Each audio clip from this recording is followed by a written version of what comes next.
चलिए स्टूडेंट, अब हम लोग देखते हैं कॉनकेव मिरर और कॉन्वेक्स मिरर के यूजेज को। तो आइए सबसे पहले हम लोग देखते हैं कॉनकेव मिरर का यूजेज।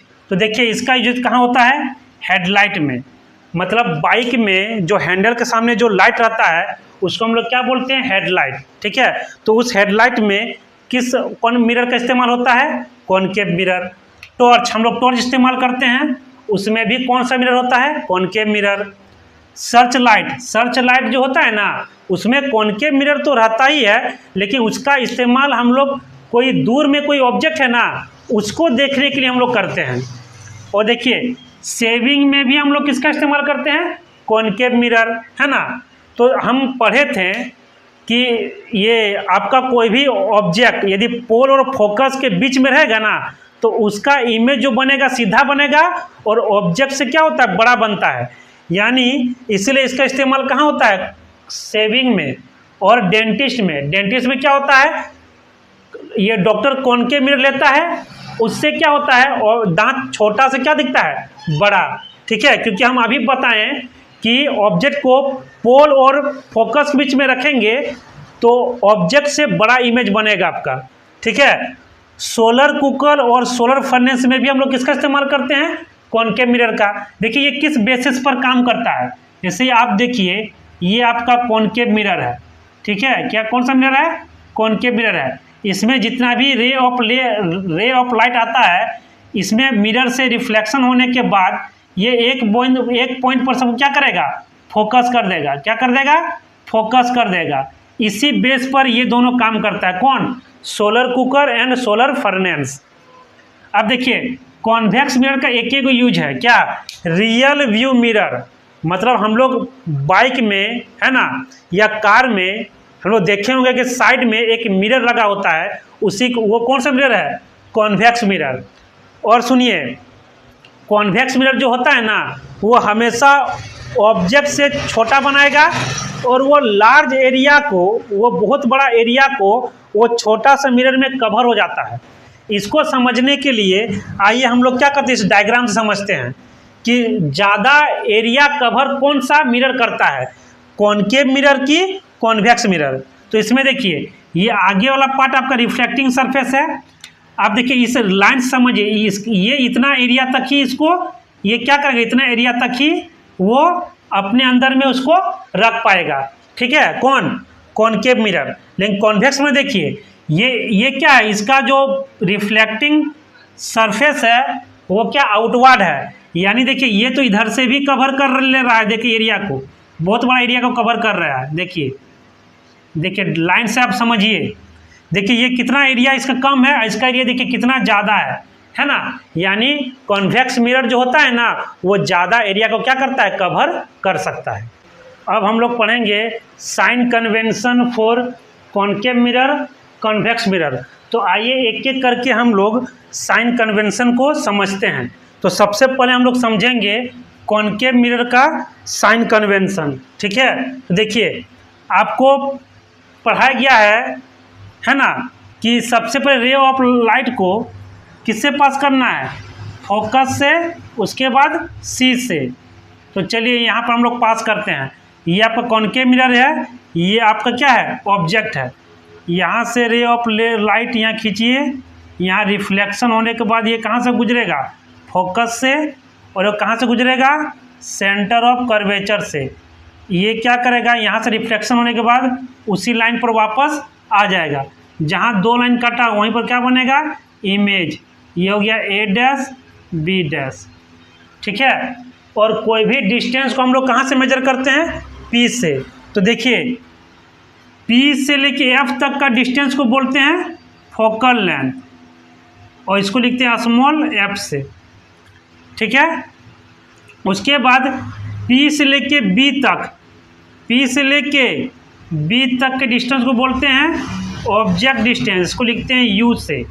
किस लिखते हैं? यू से। और पी से लेके ए डैश बी डैश, मतलब बी डैश तक, ये हो गया आपका ऑब्जेक्ट डिस्टेंस, को लिखते हैं बी से। कहाँ से है? पी से लेके बी डैश, ये आपका इमेज डिस्टेंस है। ठीक है, तो यहाँ पर यू जो है ना, यू को बोला जाता है आपका ऑब्जेक्ट डिस्टेंस। Object distance.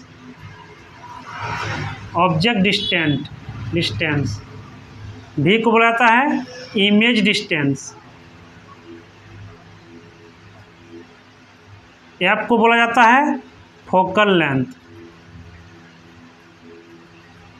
ठीक है, आपने नंबर लाइन पढ़ा होगा कि इधर जीरो होता है, जीरो की साइड सब क्या लेते हैं, इधर सब प्लस में लेते हैं और जीरो की इधर सब किस में लेते हैं, माइनस में लेते हैं।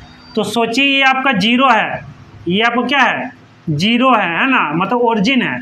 ओरिजिन की इधर में मतलब राइट में प्लस और ओरिजिन की इधर लेफ्ट में क्या होगा, सब माइनस। ठीक है, तो आप देखिए इतना जितना भी आपका देख रहे हैं यू भी एफ सब माइनस की ओर है। क्या है, सब माइनस की ओर है। यानी कॉनकेव मिरर में यू भी माइनस, भी माइनस और एफ भी माइनस। माइनस का मतलब नेगेटिव। ठीक है, अब आते हैं कॉन्वेक्स मिरर का साइन कन्वेंशन। उसी तरह पास कीजिए। रिफ्लेक्शन होने के बाद कहाँ से जाएगा, फोकस से होके, और एगो जाएगा कहाँ से, सेंटर ऑफ कर्वेचर से। जहाँ दो लाइन मीट किया वहीं हो गया आपका इमेज। ठीक है, अब कोई भी डिस्टेंस को कहाँ से मेजर करेंगे, P से। तो P से लेके B ये हो गया आपका ऑब्जेक्ट डिस्टेंस, को लिखते हैं U से। P से लेके F ये आपका हो गया फोकल लेंथ, इसको बोल लिखते हैं स्मॉल f से। P से लेके B डैश, P से लेके B डैश ये हो गया इमेज डिस्टेंस, इसको लिखते हैं V से। U को बोला जाता है ऑब्जेक्ट डिस्टेंस, V को बोला जाता है इमेज डिस्टेंस और F को बोला जाता है फोकल लेंथ। ठीक है, और अभी बताएं इस जीरो के इधर राइट में जाएंगे प्लस, जीरो के इधर लेफ्ट में जाएंगे तो माइनस। अब इस जीरो का तुलना किससे करना है, P से। P किधर वाला प्लस, P किधर वाला माइनस। तो माइनस देख रहा है एक गो है कौन, U। तो U नेगेटिव, बाकी दोनों पॉजिटिव।